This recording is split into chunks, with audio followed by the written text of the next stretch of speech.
Printed நேயர்களுக்கு வணக்கம். உலக வரலாற்றில் முதன் முறையாக மகனுக்கு கடன் கொடுத்த அப்பா, அப்பாவுக்கு கடன் கொடுத்த மகன் இப்படின்னு பேர் வாங்கி இருக்கிறார் விஜய். இந்த கொடுமை எங்கன்னா நடக்குமா? எந்த ஊர்லப்பா, எந்த வீட்டுலப்பா நடக்கும் அப்படின்னு சொல்லிட்டு பலரும் கருத்து தெரிவிச்சிட்டு இருக்காங்க. அது மாத்திரம் இல்லாம சொத்து மதிப்பு இத்தனை கோடியா, எதையோ உச்சத்தை விட்டுட்டு வந்தேன் அப்படின்னு விஜய் அவர்கள் சொன்னாரு. ஆனா ஒரு சிலரை விடாம வந்திருக்கிறாரு அப்படின்னு சொல்லுறாங்க. அப்படி என்னத்தை விடாம வந்திருக்கிறாரு, யாருக்கு எவ்வளவு கடன் கொடுத்திருக்கிறாரு அப்படின்றத ஃபுல்லா டீடைலா டமால் டமில் பாலிடிக்ஸ்ல பார்க்கலாம் வாங்க.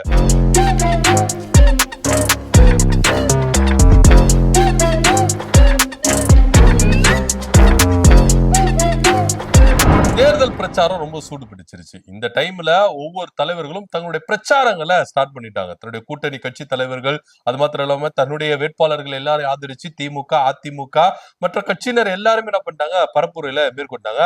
இதனிடையில நேற்று தினத்துல வேட்புமனு தாக்கல் அப்படின்றது ஆரம்பிச்சாச்சு. நேற்று தினத்துல இருந்து 6ஆம் தேதி வரைக்கும் வேட்புமனு தாக்கலை எல்லாரும் என்ன பண்ண தாக்கல் செஞ்சுக்கப்பா அப்படின்னு சொல்லிட்டு ஒரு அனௌன்ஸ்மெண்ட் தேர்தல் ஆணையத்தின் மூலமா கொடுத்துட்டாங்க. சோ இப்படியா இருக்கும் பொழுது ஒரு வேட்பாளர் வேட்புமனு தாக்கல் செய்யும்போது தனக்கு எவ்வளவு சொத்து மதிப்பு இருக்கு, அசையும் சொத்துகள், அசையா சொத்துகள், தன்னுடைய மனைவி பேர் மேல எவ்வளவு இருக்கு, கையிருப்பு எவ்வளவு இருக்கு, இப்படின்னு பல தகவல்களை பிரமாண பத்திரம் மூலமா அந்த வேட்புமனோட இணைச்சு என்ன பண்ணணும், தாக்கல் பண்ணணும். இது தேர்தல் ஆணையத்துடைய விதியா இருக்கு ஒவ்வொரு வேட்பாளருக்கும். அந்த வகையில நேற்று தினத்துல விஜய் அவர்கள் பெரம்பூர் தொகுதியில நிக்கிறதுனால வேட்புமனு தாக்கல் போது பிரமாண பத்திரம் தாக்கல் செஞ்சிருக்காரு. இதனுடைய முழு விவரமும் வெளிவந்திருக்கு. இது வெளிவந்த உடனே பல பேருக்கு அதிர்ச்சி மேல அதிர்ச்சியா இருந்திருக்கு. விஜயனுடைய சுயரூபம் மறுபடியும் தாரா கிழிஞ்சிருக்கு அப்படின்னு சொல்ல போலாம். ஏன் அப்படின்னு பாத்தீங்கன்னா, இவர் பாத்தீங்கன்னா சொத்து மதிப்பு கிட்டத்தட்ட அசையும் சொத்துகள், அசையா சொத்துகள் சேர்த்து 520 கோடி இருக்குது அப்படின்னு சொல்றாங்க. இதுல சில மாற்று கருத்துக்கள் இருக்கு. ஏன் அப்படின்னா, கடந்த ஆண்டு விஜயனுடைய நெருங்கிய நண்பரும் நடிகருமான ஸ்ரீநாத் அவர்கள் ஒரு பகிரங்க ஒரு பரபரப்பை கிளப்பினாரு. விஜய் அவர்கள் 200 கோடி ரூபாய் சம்பளம் வாங்கியிருந்தாரு தி கோட் படத்துல, ஜனநாயகன் படத்துல 250 கோடி ரூபாய் சம்பளம் வாங்கினாரு அப்படின்னு பரபரப்பை கிளப்பினாரு. ஆனா விஜய் அவரு சொன்ன விஜயோட சம்பளத்துக்கும் விஜய் தாக்கல் பண்ணதுக்கும் ஏதோ கணக்கு இடிக்குதே அப்படின்ற ரேஞ்சில பல பேர் என்ன பண்றாங்க, கருத்துக்கள் சொல்லிக்கிட்டு வராங்க. இதனிடையில விஜய் அவர்கள் அசையும் சொத்துக்கள், அசையா சொத்துக்கள் சேர்த்து இத்தனை கோடியா அப்படின்னு பேசப்படுது. அது மாத்திரம் இல்லாம விஜய நம்மளுக்கு நடிகரா தெரியும், அதுக்கப்புறம் எஸ் ஏ சந்திரசேகருடைய மகனா தெரியும், இப்ப அரசியல் கட்சி தலைவரா நம்மளுக்கு தெரியும். ஆனா ரியல் எஸ்டேட் அதிபதியா உங்களுக்கு தெரியுமா அப்படின்னா எனக்கு தெரியாது. சோ இவரோட சொத்து மதிப்பு பட்டியல் விவரம் வெளியே வந்த பிறகுதான் நம்மளுக்கே தெரியுது விஜய் ரியல் எஸ்டேட்ல ஈடுபட்டு இருக்கிறாரா அப்படின்னு சொல்லிட்டு.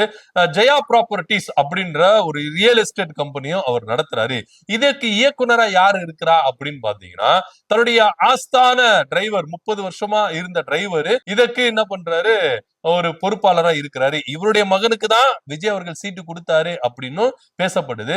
இதெல்லாம் கூட நம்ம என்ன பண்ணலாம், சரி ஓகே கடந்துட்டு போயிடலாம். ஆனா இத்தனை காலமா இவ்வளவு உச்சத்துல கொண்டு போயிட்டு விஜய வச்சார்ல, அவங்க அப்பா சந்திரசேகர் அவர்களுக்கும் சோபனா அவர்களுக்கும், கட்டுன மனைவி அவர்களுக்கும், பெற்றெடுத்த பிள்ளை 2 பேருக்கும் கடன் கொடுத்திருக்கிறாரு. இதுதான்ப்பா உலகத்திலேயே வரலாற்று சாதனை விஜய் அவர்கள் படுத்து. எந்த தகப்பனும், எந்த ஒரு மகனும், எந்த ஒரு அப்பனும் இந்த மாதிரி செய்ய மாட்டாங்க அப்படின்னு தன்னுடைய கடமைகளை கடன் அப்படின்னு சொல்றாருன்னா விஜய் எந்த மனநிலைமையில இருக்கிறாரு அப்படின்றதான் ஒரு கேள்விக்குறியாவே இருக்கு.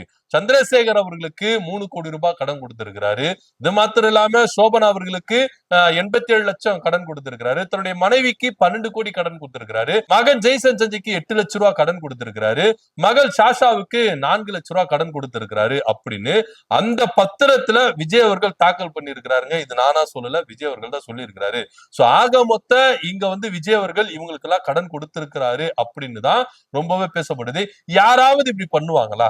அதாவது இவர் செய்ய வேண்டியதுல ஒரு அப்பாவுக்கும் அம்மாவுக்கும் இவர் செய்ய வேண்டிய கடமை, கட்டண மனைவிக்கு செய்ய வேண்டிய கடமை, பெத்த பிள்ளைக்கு செய்ய வேண்டிய கடமைய நான் கடன் கொடுத்தேன் அப்படின்னு சொல்றாரு. ஆனா இன்னும் அவங்க தரப்புல இருந்து பகிரங்கமான ஒரு அறிக்கை வரல. ஆமா விஜய் எங்களுக்கு கடன் கொடுத்தாருப்பா, எனக்கும் என் மனைவிக்கும் என் மகனாகிய விஜய் கடன் கொடுத்தாரு அப்படின்னு எஸ் ஏ சந்திரசேகர் அவர்களோ சோபனா அவர்களோ எந்த ஒரு அறிக்கையும் சொல்லல. மனைவி சைடுல இருந்தும் என்ன பண்ணல, ஒரு அறிக்கை இல்ல. ஆக மொத்தம் இவங்க பாத்தீங்கன்னா எனக்கு பாத்தீங்கன்னா விவாகரத்து வேணும், எனக்கு சம பங்கு உரிமை வேணும், எனக்கு சேர வேண்டியதை எனக்கு வாங்கி கொடுத்துருங்க அப்படின்னு சொல்லிட்டு கோர்ட்டு படிக்கட்டுல ஏறி இருக்கிறாங்க. இத்தனைக்கும் ஜெய்சன் சஞ்சய் அவர்கள் விஜய் எந்த தரப்புல உதவி செய்யல, அவருடைய சொந்த காலிலே என்ன பண்றாரு, வளர்ந்துட்டு வராரு அப்படின்னு பொதுவெளியில பேசிக்கிறாங்க. சோ இப்படியா இருக்கும்பொழுது ஃபேமிலியை விட்டே அவர் தள்ளி இருக்கிறாரு. அவங்க ஃபேமிலியை விட்டு இவங்க தள்ளி இருக்கிறாங்க. இப்படி இருக்கும்போது இவர் எப்படி கடன் கொடுத்திருப்பாரு அப்படின்னு ஒரு பெரிய கேள்வி இருக்கு. ஆக மொத்த வருமானத்துல கணக்கு காட்டணுமா இல்லையா? சோ அதுக்காக இப்படி எல்லாம் மேக்கப் பண்ணிருப்பாரு அப்படின்னு கூட பல பேர் குற்றச்சாட்டுகள் முன்வைக்கிறாங்க. எப்படியா இருந்தாலும் இதுவும் ஒரு வகையில சொத்தா தான் இருக்கு. ஏன்னா இவர் கடன் கொடுத்திருக்கிறார், கடன் வாங்கி இல்ல. கடன் வாங்கி இருந்தாருன்னா ஓகே நான் இவங்களுக்கு திருப்பி கொடுக்கணும் அப்படின்னு சொல்லிட்டு கணக்கு இது இவர் ஒரு வகையில பாத்தீங்கன்னா சொத்து தான். ஏன்னா அந்த கடன் கொடுத்திருக்காருன்னா எவ்வளவு வட்டிக்கு, எத்தனை பைசா வட்டிக்கு கொடுத்திருக்காரு, எவ்வளவு இன்ட்ரெஸ்ட் மாசம் மாசம் நீங்க வாங்குறீங்க. சோ இவ்வளவு விவகாரம் எல்லாம் இருக்கு. ஏன்னா கடன் கொடுக்கறதுல சும்மா கிடையாது, இன்ட்ரெஸ்ட்க்கு தானே கொடுக்க முடியும், கைமாத்தா எப்படி கொடுக்க முடியும் கடனு. சோ இவ்வளவு விவகாரம் இருக்கு. நீங்க சொந்த குடும்ப உறுப்பினருக்கே நீங்க கடன் கொடுத்தீங்கன்னா அது நீங்க ஃபைல் பண்றீங்கன்னா எத்தனை பைசாக்கு நீங்க வட்டிக்கு கடன் கொடுக்குறீங்க கேள்வி வரல. அப்போ அந்த வட்டியும் உங்களுக்கு ஒரு சொத்து, திரும்பவும் அந்த அசல் வருது இல்ல, அதுவும் ஒரு வகையில சொத்துன. சோ எல்லா வகையிலும் விஜய் அவர்கள் ஒரு குளறுபடி செய்திருக்கிறாரு அப்படின்னு எடுத்தங்கோத்தெல்லாம் பண்ணிட முடியாதுங்க. இப்போ வேட்புமனு தாக்கல் நீங்க பண்றீங்கன்னா, நீங்க வேட்புமனு தாக்கல்ல அந்த பிரமாண பத்திரத்துல சொத்து பட்டியல் விவரத்தை நீங்க கொடுக்குறீங்கன்னா அதே சொத்துக்கு நீங்க என்ன பண்ணிருக்கணும், வருமான வரித்துறை கட்டியிருக்கீங்களா, எல்லாத்தையும் செக் பண்ணுவாங்க. சும்மாலாம் நம்ம போற போக்குல இது அடிச்சு விட்டு போறதெல்லாம் இல்ல. ஒவ்வொரு விஷயத்தையும் தேர்தல் ஆணையம் உன்னிப்பா கவனிக்கும். நீங்க வேட்புமனு தாக்கல உங்க சொத்து விவரத்தை நீங்க பதிவு பண்ணிருக்கீங்கன்னா இதுக்கு நீங்க சரியா வருமான வரி கட்டிருக்கீங்களா? ஆல்ரெடி நம்ம அண்ணன் வருமான வரியை கட்டாம அபராதம் எல்லாம் போட்டிருக்கிற கதையெல்லாம் இருக்கு. சோ இதனால விஜய்க்கு ஒரு வகையான லாக்கு அப்படின்னு பேசுறாங்க. ஆக மொத்த இவருக்கு வாங்குற சம்பளத்தை விட சொத்துக்கள் மதிப்பு அதிகமா இருக்கு. சோ இதெல்லாம் இவர் கணக்கு அமைக்கிறாரா? இது போக ஒரு 3 ட்ரஸ்ட் வச்சிருக்கிறாரு, அதுக்கு விஜய் தான் ட்ரஸ்டி அப்படின்னு ரொம்ப தெளிவா சொல்லி இருக்காங்க. அது மாத்திரம் இல்லாம கடந்த 25 ஆண்டுகளா, அதாவது சங்கீதாவை கரம் பிடித்ததுல இருந்து வாங்கின சொத்துக்கள் எல்லாமே இவர் பேர் மேலதான் இருக்கு. அது வீடா இருந்தாலும், காரா இருந்தாலும், இடமா இருந்தாலும், நிலமா இருந்தாலும், எதுவா இருந்தாலும் விஜய் பேர் மேல தான் இருக்குது கண்டி. அவங்களுடைய மனைவி பேர் மேலேயோ, அவங்களுடைய மகன் பேர் மேலேயோ, மகள் பேர் மேலேயோ 1 ரூபாய் சொத்து கூட அவர் வாங்கல அப்படின்றது ரொம்ப வெட்ட வெளிச்சமா தெரியுது. இப்போ எனக்கு சொத்து வருது, நான் நல்லா சம்பாதிக்கிறேன், எனக்கு சொத்து வருதுன்னா நான் என்ன பண்ணுவேன்னா, என் பையன் பேர் மேல எழுதுவேன், என் பொண்ணு பேர் மேல எழுதுவேன், என் மனைவி பேர் மேல எழுதுவேன். இப்படிதான் ஒவ்வொரு தகப்பனும் என்ன பண்ணுவாங்க நினைப்பாங்க. தனக்கு அடுத்து அவங்க தானே, அவங்க வாரிசு தானே, அவங்களுக்கு எழுதி வைப்போம் அப்படின்னு சொல்லி என்ன பண்ணுவாங்க, அவங்க பேர் மேல என்ன பண்ணுவாங்க, சொத்துக்கள் வாங்குவாங்க. ஆனா விஜய் எல்லா சொத்தையும் என் பேர் மேல தான் இருக்கணும், என்ன மீறி யாரும் செயல்படக்கூடாது, யாரும் இது பண்ணக்கூடாது அப்படின்னு எல்லா சொத்தையும் இதுவரைக்கும் தன்னுடைய மகன் பேர் மேலேயோ, மகள் பேர் மேலேயோ, மனைவி பேர் மேலேயோ 1 ரூபாய் எதுனா ஸ்பெண்ட் பண்ணி சொத்து வாங்கி இருக்கிறாரா அப்படின்னா கிடையவே கிடையாது. எல்லாமே இவர் பேர் மேலதான் சொத்துகள். இது போக தங்க நகைகள், வெள்ளிகள், வைரங்கள் போன்ற பல சொத்துக்களும் இவர் மத்தியில இருக்கு. கார்களும் இவர் பெருமல் தான் இருக்கு. கிட்டத்தட்ட 10 வீடு இருக்குதாங்க.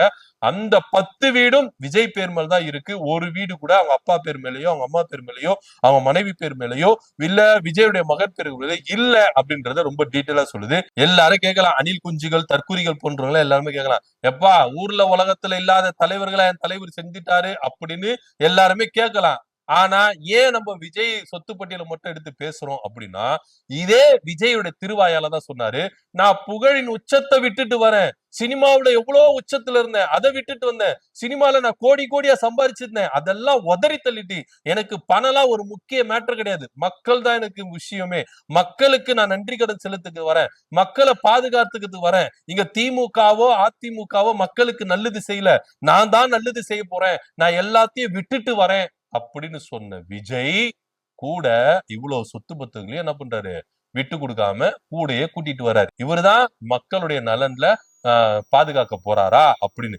நீங்க சினிமாவுல இருக்கும் பொழுதே இவ்வளவு சொத்து பத்துகளை சேர்த்து வச்சு இவ்வளவு கொள்ளையடிச்சிருச்சிருக்கீங்க, இவ்வளவு சம்பாரிச்சு கொஞ்சம் கூட பிறர் நலம் இல்லாம சுயநலமா நீங்க இருந்திருக்கீங்க. இவருக்கு பொது நலம் அப்படின்னா குடும்பத்துல இருக்கிறவங்களுக்கு உங்களுக்கு பொது நலம் வரலையே, அரசியல் வாழ்க்கையில பேரு மக்களுக்கு நீங்க செய்யணும்னு சொல்லிட்டு எப்படி உங்களை நம்புறது அப்படின்ற ஒரு கேள்விக்குறி இருக்குல்ல. ஏங்க குடும்பத்தையும் நீங்க ஒழுங்கா பாத்துக்கணுங்களேன். ஒரு நல்ல மகனாவும் இல்ல, ஒரு நல்ல தகப்பனாவும் இல்ல, ஒரு நல்ல கணவனாவும் இல்ல அப்படின்னு பேசுறாங்கல்ல. கடமையெல்லாம் கடன் சொல்லி நீங்க இது பண்றீங்களே, அப்போ உங்களுடைய நிலைப்பாடு என்ன? அப்படின்னு ஒரு கேள்வி இருக்குல்ல. சோ இந்த அளவுக்கு நீங்க வந்து சுயநலமா இருக்கிறீங்கன்னா நீங்க அரசியலுக்கு வந்துட்டு எப்படி மக்கள் நலத்துல நீங்க இருப்பீங்க, பொது நலத்துல இருப்பீங்க. சோ அரசியலுக்கு வந்துட்டு உங்க சுயநலத்தோட தான் நீங்க என்ன பண்ணுவீங்க, எல்லாத்தையும் தாம் பக்கம் வச்சுக்கணும், எல்லாத்தையும் நானே வச்சுக்கணும் அப்படின்ற மாதிரி தான் நீங்க இது பண்ணுவீங்க கண்டி. மக்கள் நலன் உங்களுக்கு இல்ல அப்படின்றதா வெட்ட வெளிச்சமா தெரியுது. சோ இந்த விவகாரத்துலதான் விஜய் எல்லாத்தையும் விட்டுட்டு வர, எல்லாத்தையும் விட்டுட்டு வர, மக்களை மட்டும் நம்பிட்டு வரேன்னா மக்களை மட்டும் நம்பிட்டு வரேன் தானே. ஏன் இவ்வளவு சொத்து எடுத்துட்டு வரீங்க பின்னாடியே?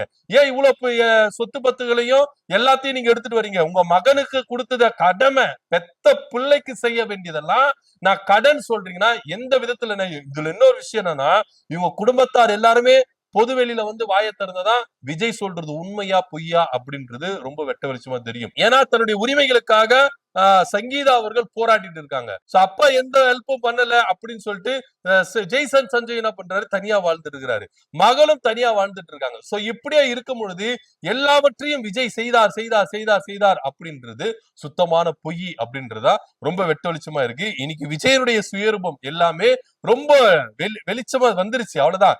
இதுக்கப்புறம் ஏற்கனவே சங்கீதா விவகாரத்துல விஜய் அவருடைய சுயரூபம் வெளியே வந்துருச்சு. இப்போ சொத்து பட்டியல் வெளியிட்டு அவருடைய சுயரூபம் எந்த அளவுக்கு வெளியே வந்திருக்கு, எந்த அளவுக்கு சுயநலமா இருந்திருக்கிறாரு அப்படின்றது ரொம்ப வெட்ட வெளிச்சமா இருந்துருச்சு. ஆக மொத்த டிவிக்கு கட்சிக்காரங்களே என்ன பண்றாங்கன்னா, விஜய் எந்த இடத்துல நம்ம வச்சிருந்தோம், இப்ப விஜய் அவருடைய தர தவறை இழக்கிட்டாரு அப்படின்ற மாதிரிதான் நிறைய பேர் பேசிட்டு இருக்காங்க.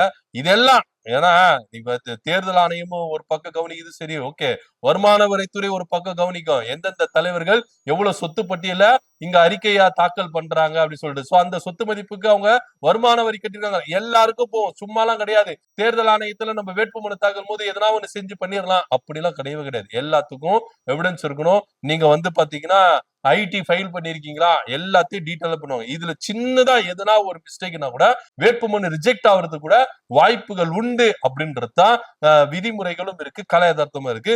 விஜய் வேட்புமனு தாக்கல் செஞ்சதுல இவ்வளவு சொத்து மதிப்பு இருக்குதா அப்படின்னு பார்க்கப்படுது. இதேதான் திருச்சி கிழக்குலயும் என்ன பண்ணணும், தாக்கல் பண்ணணும். இதுல கொஞ்சம் அங்க மாறுதா எப்படி அப்படின்றத பொறுத்திருந்தா பார்க்கணும். இதை பத்தியோட கருத்து என்ன அப்படின்னு கீழே கமெண்ட் பண்ணுங்க. நன்றி, வணக்கம்.